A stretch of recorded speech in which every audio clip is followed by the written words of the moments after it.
Alrighty. Okay, I think we'll make a start.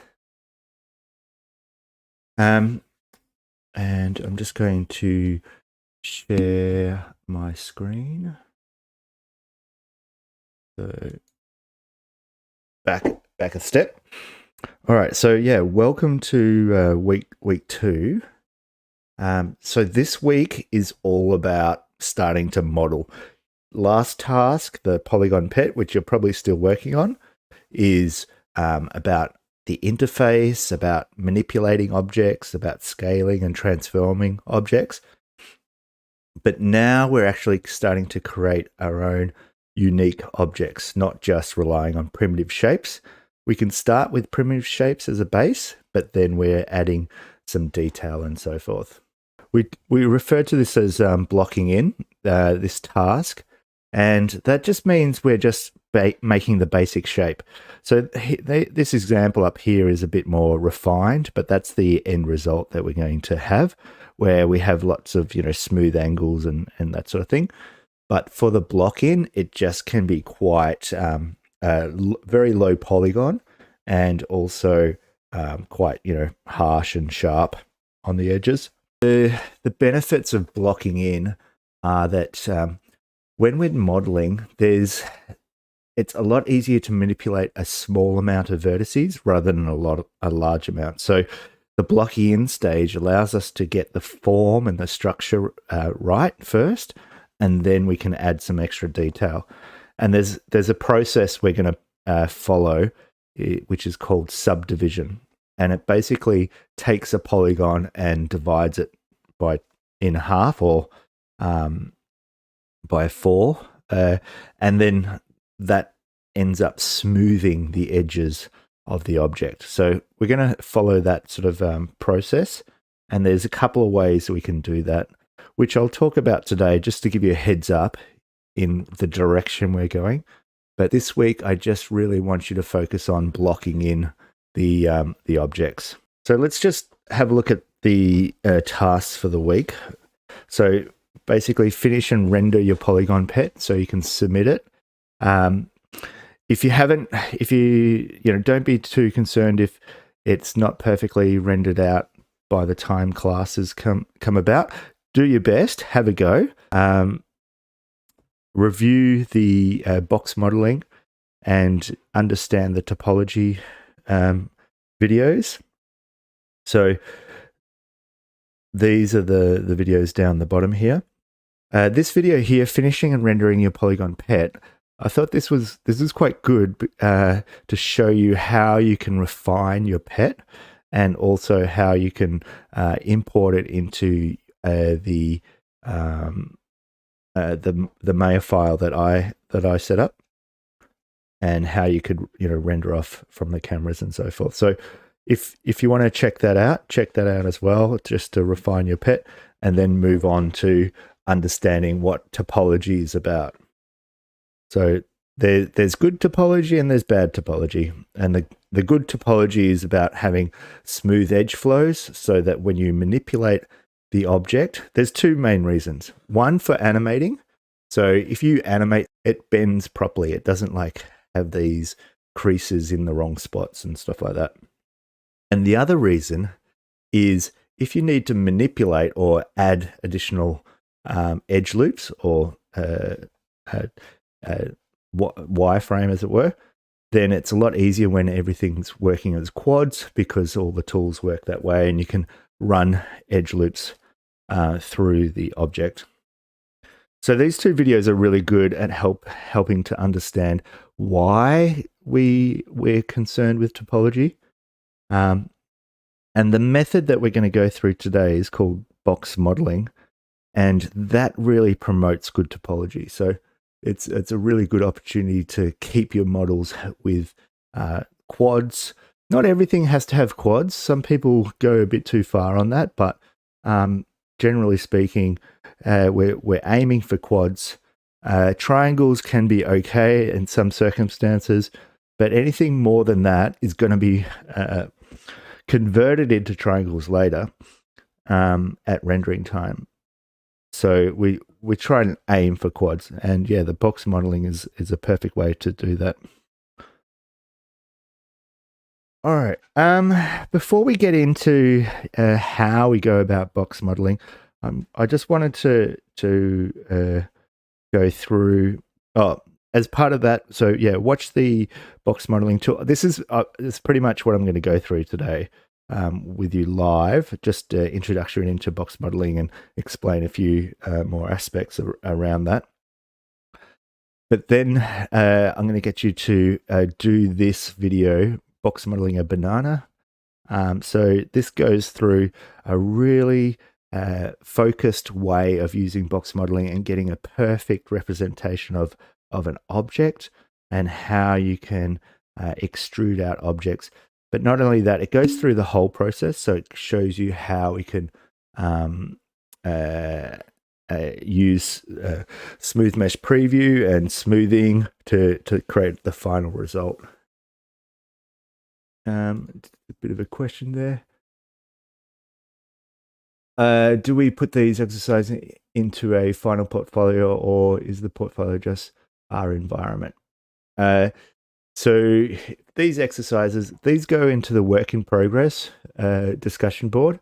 So anything you do as part of an exercise, just post it up there so that we can see what you're doing, and you can share it with the others and so forth. But look, if you need a banana in your environment, yep, you can use a banana for sure. All right. So once you've understood the complete workflow, I want you to just focus on the box modeling. And what I want you to do is start to box model these objects. Now, don't worry about the spoons. The spoons are really quite difficult. You can give it a go, but I'd rather you just focus on the knife and the fork and the bowls and plate sets. And so I've got there's the images there you can download, and you can sort of start blocking those. So this is what I'm looking for. It's like a blocked in version of the objects.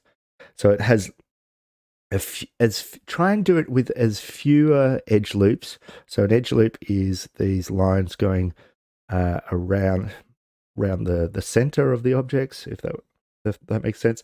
Try and do it with as few edge loops as possible, and just really block in the shape. Just imagine that you're making it for a video game, and it's not going to be very close to the camera, and you need a really low polygon object. These videos will help you with that process. So follow those videos for step-by-step instructions on how to model out using this technique, the box modeling technique, for those objects. All right, so there's a fair bit to do between now and the task, but this will really give you a good grounding on how to model objects really quickly and effectively. So box modeling is just one technique of modeling. Even though it's the name is box modeling, it doesn't necessarily always have to start with a box. You can start with other objects. It's just the process of doing things like extruding out and using these sort of tools like the edge loop tool and so forth to create your objects. Next week, you need to submit your ideas, your 3D environment pitch ideas. And what I'm after is a single sheet or JPEG with 9 different thumbnails on it. We've got 3 different themes, and in each theme there's 3 different concepts on that same theme. So that I'm just wanting for you to explore some ideas. Remember, keep the environment simple. They don't have to be really complicated or anything like that. So just keep it, as I said last week, you don't have to build the word environment sort of gives you the idea of a landscape or, you know, a big vast area, but it doesn't really need to be that. It could be just a small studio space or a corner of a desk or a corner of a room. You don't even have to build the whole room. You just need to build a small aspect of it. And yeah, try and think of objects that are quite simple in shape. So stuff that like packaging's really good. They, you know, rely on sort of primitive forms, and you can just add a little bit of detail, and you can, you know, but you can also really enhance the objects by creating really nice textures and that sort of stuff. So yeah, simple is best because your learning will be a lot quicker. Once you start using the box modeling tools, you'll also understand, you know, start to understand what sort of objects are easily created and that sort of thing. So then it'll give you a better idea of, you know, what you can tackle. But at this stage, you know, it's a bit of a blue sky sort of design process where you're coming up with a whole range. So what I'd focus on with the concepts is have a theme, but then create like a really simple version, a medium version, and then maybe like a high detail object or version, so that we can have a discussion on which one's more appropriate to do. So that's a nice way to sort of, you know, gauge where a project should go. So the term box modeling just refers to this process, and you don't really need to use a box all the time. If I make a plane, so just a plane like so, if I press the F key, it focuses in on the plane, and spacebar on the window itself zooms into that window. By default, if I double click on the plane, we've made it a width of 1 and a subdivision of 10. Okay. So what's nice about Maya is it's a node-based program, so that you can actually go into the history of the nodes and change and manipulate them. So the history is inside the channel box here, and under here we've got our inputs, and these are all the things that have happened when we've created the object. So all we've done so far is created this polygon plane, and it shows us the same parameters that were in the option box. So here you can see the subdivisions, width and height. So we can reduce those down, and now we've just got a single plane with one subdivision. Okay. When we add subdivisions, it adds, you know, segments the single plane into multiple areas. So I thought I'd just start with just a single plane, and I'll show you these tools and how they work. Now, the extrude tool is under, where is the main menu? Oh, there it is. So the extrude tool is under edit mesh extrude. But yeah, notice it took me a while. I usually just use the shortcut, which is Control E. Or if you want to get a bit advanced, instead of doing that, you can actually just hold down Shift and then right click, and it'll show you all the menus that are appropriate for the selected item, which is really quite handy.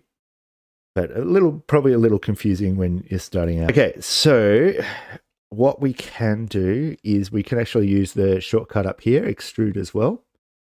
Now, there's one main thing to worry about when you're extruding, and that's creating sort of bad topology without sort of realizing it. So to avoid that, I'll just demonstrate what's going on so you've got a really good understanding.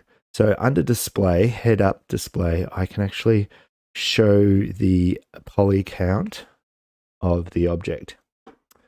And the poly count is basically a list of all the different attributes.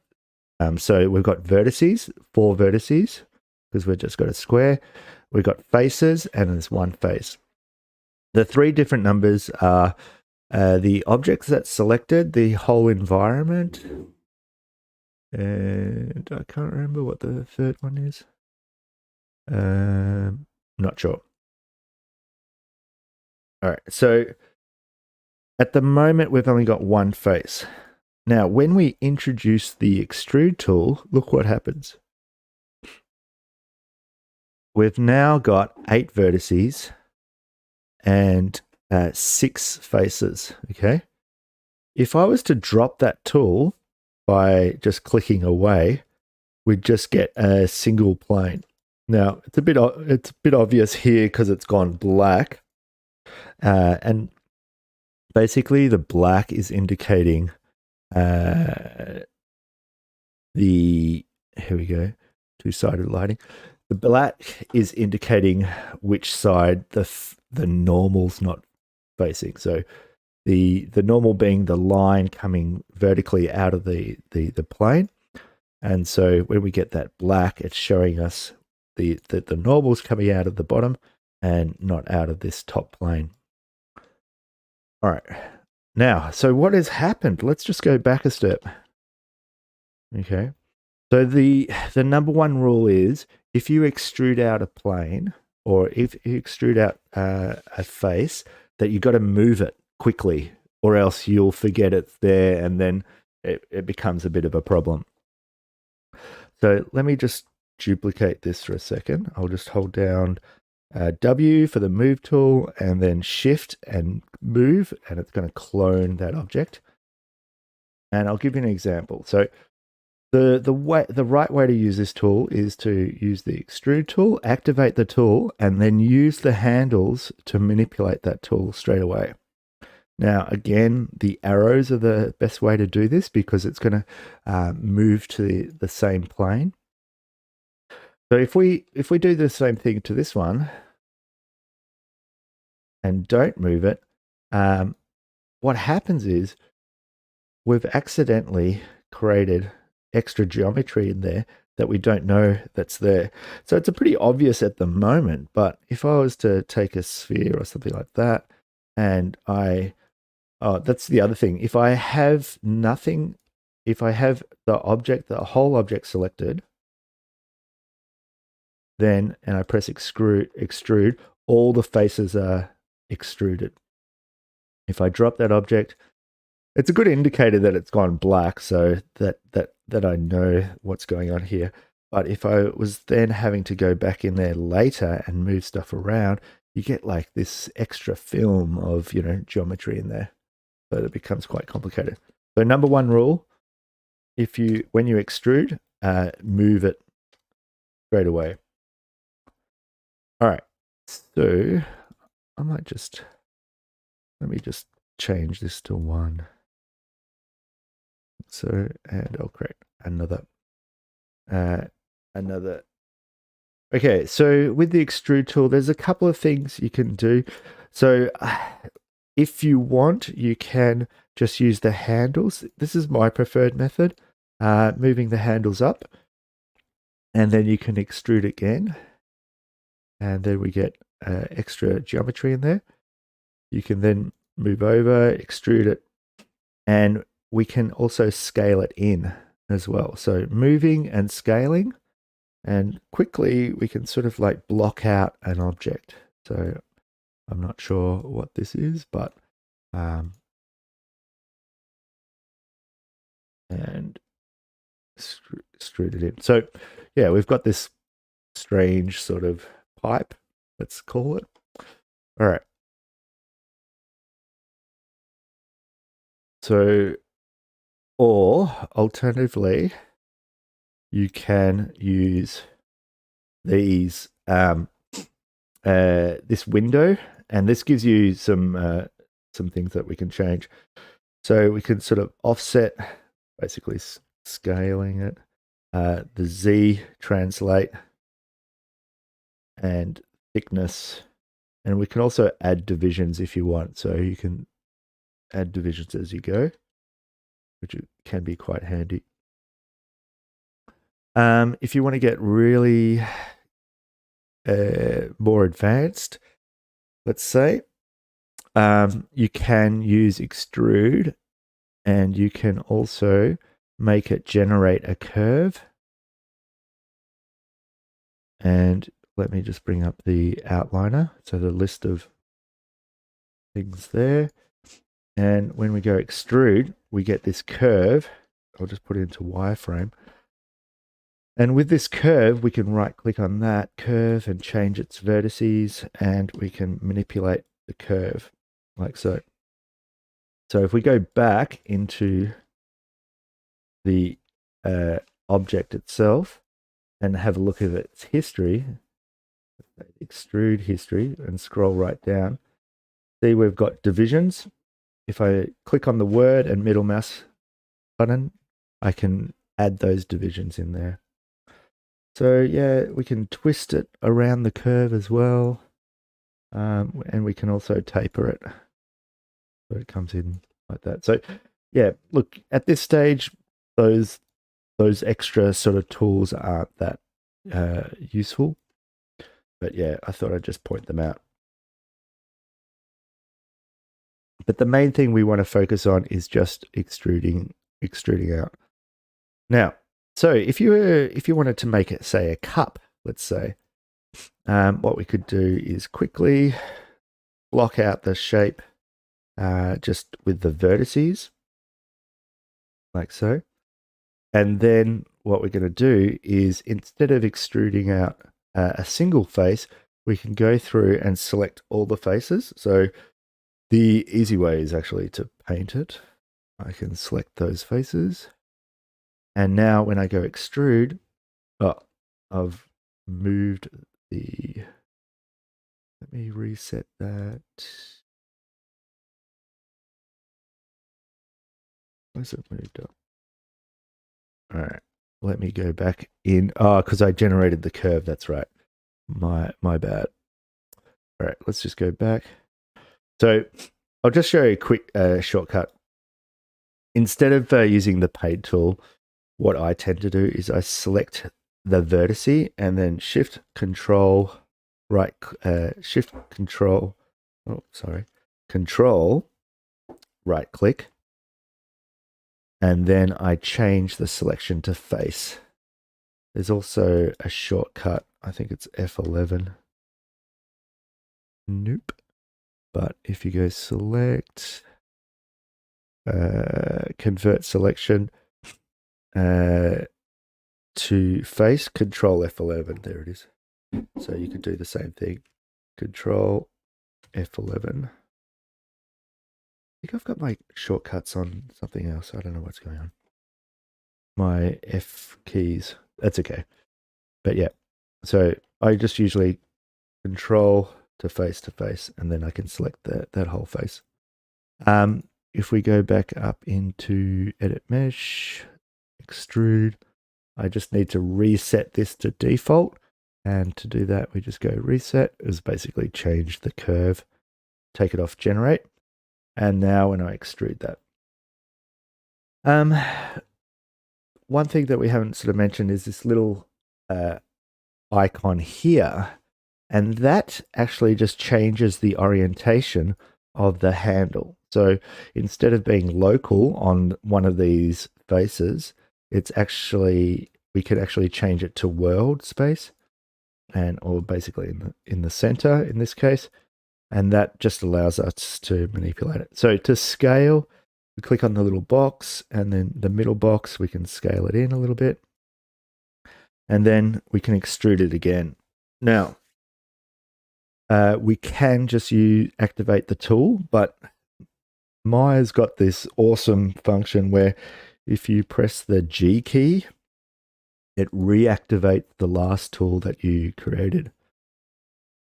So now I've just moved the extrusion down, and I'm just going to scale it in until it fits inside, so that we've got, a really quite simple cup.